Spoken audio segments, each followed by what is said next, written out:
அனைவருக்கும் வணக்கம். இன்று ரத்தனக்கல்லை பற்றி பார்க்க போகிறோம். இதுக்கு முன்னாடி மஞ்சள் புஷ்ப ரகத்தை பற்றி தெரிஞ்சுக்கிட்டோம். அதனுடைய விளக்க உரை பின்வரும் காலகட்டங்களில் நம்ம விளக்கமாக தெரிஞ்சுப்போம். இந்த சேனலை சப்ஸ்கிரைப் பண்ணாதவங்க சப்ஸ்கிரைப் பண்ணுங்கள். முதல்ல இந்த மாணிக்க கல்லுன்னது எந்த லக்னத்துக்கு நல்லாக பொருந்தும் அப்படின்னு எடுத்துக்கிட்டோன்னா, சிம்ம லக்னத்துக்கு மாணிக்கக்கல் போடக்கூடிய அதீதமான சூழ்நிலை இருக்குது. அதன் பின் நம்ம எடுத்துக்கிட்டோம் அப்படின்னா, மேஷ லக்னமும் இந்த மாணிக்கக்கல்லை அணியலாம். இதுக்கடுத்து சில லக்னங்களுக்கு இந்த மாணிக்கக்கல் பொருந்தும். அதே மாதிரி பார்த்திங்க அப்படின்னா, தனுசு லக்னத்துக்கும் மாணிக்கக்கல் பொருந்தும். பொதுவாக இந்த மாணிக்கக்கல் நம்ம எடுத்துக்கிட்டோம் அப்படின்னா, அதனுடைய கடினத்தன்மை நம்ம 9ஆக குறிப்பிடப்படுகிறது. அதாவது வைரத்தினுடைய கடினத்தன்மை பார்த்திங்கன்னா, அதோடைய மோல் ரேஞ்ச் எடுத்துக்கிட்டிங்கன்னா 10ன்றது அமைப்பில் இருக்கும். அதுக்கு அடுத்தபடியாக இருக்கக்கூடியது மாணிக்கம் தான். இந்த மாணிக்க கல்லுடைய நிறங்கள் நம்ம எடுத்துக்கிட்டோம் அப்படின்னா, சிகப்பு நிறத்தில் இருக்கும். அதுக்கு அடுத்தது ஒரு பிங்க் கலரில் நமக்கு கிடைக்கும். முயல் ரத்தம், அதாவது பார்த்திங்கன்னா, ஒரு இளமையான முயல் அதனுடைய கழுத்து பகுதியில் கட் பண்ணால் அதோடைய ரத்தம் எப்படி இருக்குமோ, அதாவது பழைய புத்தகங்கள்லாம் இந்த மாதிரி தான் ஒரு விளக்க உரை கொடுத்துருப்பாங்க. அதனால் நான் உங்களுக்கு இதை வெளிப்படுத்துகிறேன். முயலின் ரத்தம் எந்த மாதிரி இருக்குமோ, அதாவது அது பார்த்திங்கன்னா சிகப்பு கலரில் இருக்காது. ஒரு மாதிரி பார்த்திங்கன்னா ஒரு பிங்க் கலரில் இருக்கும். சரிங்களா? அடுத்ததை நம்ம எடுத்துக்கிட்டோம் அப்படின்னா, இந்த கள்ளி பழம் அப்படின்னு ஒரு பழம் இருக்கும். அதை கட் பண்ணிங்கன்னா அதில் எந்த ஒரு சிகப்பு நிறம் கிடைக்குமோ அந்த நிறத்துலேயும் இருக்குது. இதனுடைய தனிமம் அப்படின்னு எடுத்துக்கிட்டோன்னா, இது பார்த்திங்கன்னா அலுமினியம் ஆக்சைடு வகையை சார்ந்தது.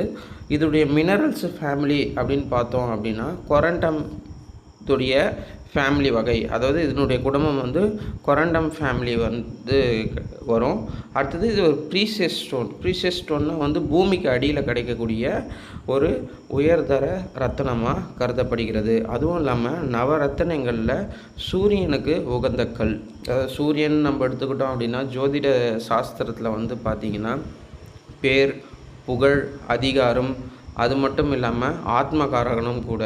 சூரிய ஒளி தான் மற்ற கிரகங்களுக்கு எல்லாத்துக்குமே பார்த்திங்கன்னா உயிர் பெருக்கத்துக்கு காரணமாக இருக்கிறது. அதுவும் ஆத்மகாரகராக இருந்து வழிநடத்தக்கூடிய ஒரு பெரும் பங்கை சூரிய பகவான் இருக்கிறார். அடுத்தது இதை பார்த்திங்க அப்படின்னா, இதனுடைய கடினத்தன்மைக்கு ஏற்றாற்போல் இது பூமிக்கு அடியில் பல நாடுகளில் கிடைக்குது. இது ஒரு குறிப்பிட்ட நாடுகள்லேருந்து கிடைக்கக்கூடிய கற்களுக்கு விலை அதிகம். இப்போ நம்ம எடுத்துக்கிட்டோம் அப்படின்னா, எந்த நாட்டில் இந்த மாணிக்கம் அதிகமாக கிடைக்குதோ அந்த நாட்டினுடைய கற்கள் விலை குறைவாகவும், ஒரு சில நாட்டிலலாம் இந்த மாணிக்கம் குறைவானதாக இருக்கும். அதோடைய எப்படி சொல்கிறது, பொலிவு பார்க்கக்கூடிய அந்த கல்லின் தன்மை பார்த்திங்க அப்படின்னா தெளிவாக இருக்கணும். அந்த லஸ்டர் பார்த்திங்கன்னா கொஞ்சம் இன்க்ளூஷன் ஆகியிருக்கணும். கருப்பு தன்மையெல்லாம் இல்லாமல் இருந்து அது கட்டிங், அதாவது வெட்டுத்தன்மையும் அதோடைய பார்வையும், அதாவது நம்ம பார்க்கும்போது அந்த கிறிஸ்டல் கிளியர் அப்படின்வாங்க, அந்த தன்மையில் இருக்கும்போது அதனுடைய விலை பார்த்திங்கன்னா மிக உயர்ந்த தரத்தில் தான் இருக்கும். விலையெல்லாம் பார்த்திங்கன்னா கேரட் நீங்கள் எடுத்துக்கிட்டிங்க அப்படின்னா, நல்ல உயர்ந்த ரகம் மாணிக்கம் அப்படின்னா குறைஞ்சபட்சம் கேரட்டினுடைய விலை 1 லட்சத்துலேருந்து கிட்டத்தட்ட 35-40 லட்சம் வரைக்கும் போகும்.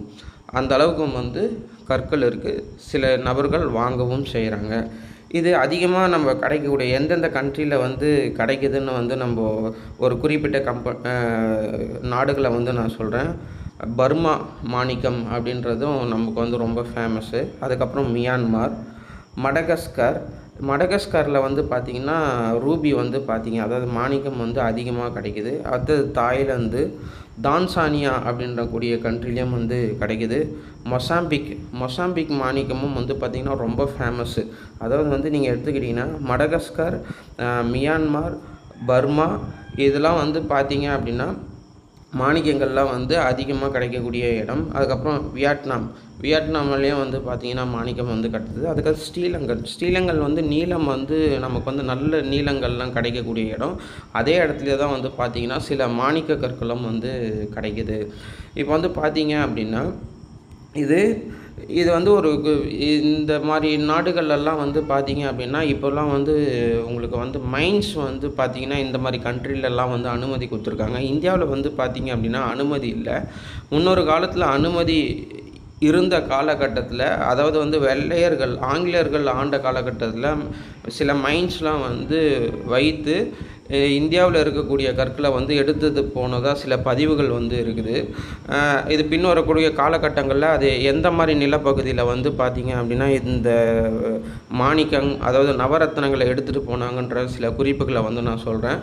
அதில் ஒரு முக்கியமாக தமிழ்நாட்டில் கரூர் பகுதியில் வந்து பார்த்திங்க அப்படின்னா பச்சை நிற கற்கள், அதாவது வந்து பார்த்திங்கன்னா எமரால்டு வந்து நிறைய கிடைக்கக்கூடியதாக இருந்தது. அதை வந்து வெளிநாடுகள்லேயும் வந்து எடுத்துகிட்டு போயிருக்காங்க நிறைய அளவில். சில பேர்லாம் வெளிநாட்டில் இருந்து இங்கே பினாமிகள் மூலியமாக இடம் வாங்கி அந்த இடத்துல குழி எடுத்து அதில் வந்து நிறைய எமரால்டு வந்து கட் பண்ணி எடுத்துகிட்டு போனதும் சில பதிவுகள்லாம் வந்து இருக்குது. அதனால் வந்து பார்த்திங்க அப்படின்னா அந்த பகுதியில் வந்து ஆழமாக வந்து தோன்றத்துக்கு வந்து அனுமதி கிடையாது. பொதுவாக இப்போ வந்து நீங்கள் இந்தியாவில் எந்த இடத்துலையும் வந்து மைன்ஸுக்கு வந்து அனுமதி கிடையாது.